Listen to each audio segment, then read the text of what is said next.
Once there lived a young couple, a woman named Angelina and a man named Philip.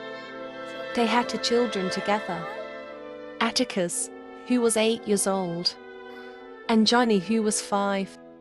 They were a normal, happy family. But after falling into debt, things changed. The only way to pay it off was to work for the family they owed it to. They could not bring their children, so the boys were taken in by another family. They were instructed to cook, clean, and fix whatever was broken. By the end of each day, they were too exhausted to speak with one another. Whenever they did, it was always an argument. Angelina resented Philip for putting their family into debt, even if he didn't mean for any of it to happen. Because of him, they would never see their children again.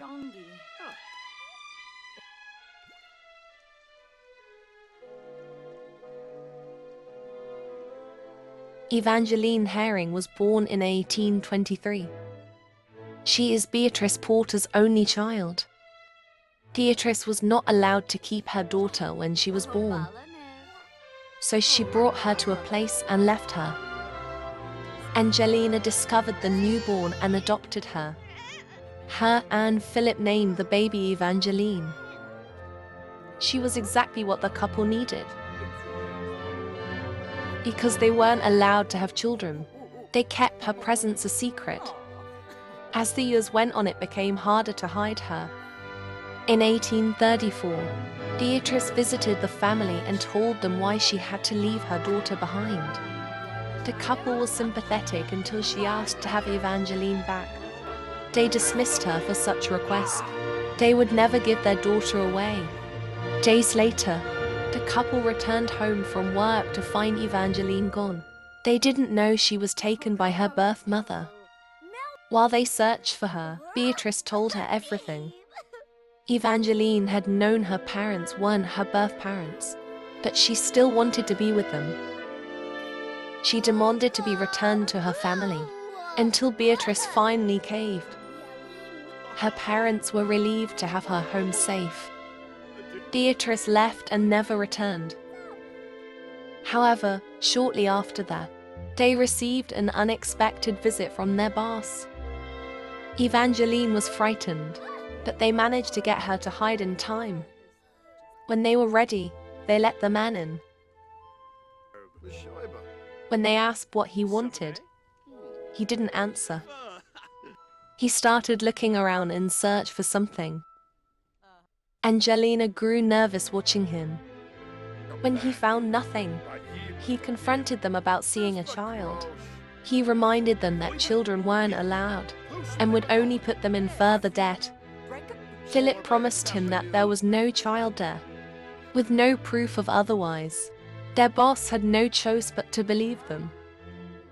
After he left, they worried he would return. They decided to leave that night. Philip scouted ahead after he promised to meet them at the river. They then left shortly after. They traveled through the woods until they finally reached the river. When they didn't see Philip, they waited for him. After a while, they started to worry. Angelina told her to go ahead while she went to find him. She told her if they didn't return by sunlight, to leave without them. Evangeline didn't want to, but she had no choice. After a goodbye, they went their separate ways. Evangeline went further until she found the boat. When the sun began to rise, Evangeline realized her parents weren't coming back. She got on the boat alone and sailed down the current. A few days later, she found herself somewhere new.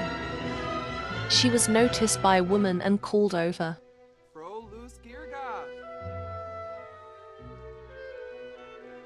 The stranger asked why she was alone, and Evangeline told her everything. The woman took her in and gave her a place to stay. Evangeline was grateful, but missed her parents. She spent a lot of time mourning their loss in her room. The woman, whose name was Christiane Nilefleur, gave her the space she needed. When Evangeline was starting to come around, she noticed something strange about Christiane. She discovered that she was a witch. Christiane happily told her about her craft. Evangeline was fascinated and followed everything she did. There wasn't much she could follow, since she didn't contain such gifts. That was until she met someone with an even greater power. His name was Sebastian, and he was a vampire visiting a friend. The two had fallen in love. Sebastian introduced her to his vampire friends. Evangeline was fascinated by the vampire's abilities and wanted to live as long as they did. She asked Sebastian to turn her, and he did. Christiane wasn't very supportive in her decision. So Evangeline decided to go with Sebastian back to his hometown. There they were married in 1855. They spent many happy years alone together. In 1868, their family expanded. Evangeline had a little girl named Esther. Then in 1870 they had a son. His name was Evanson. Since they were all vampires, they would get to live for eternity.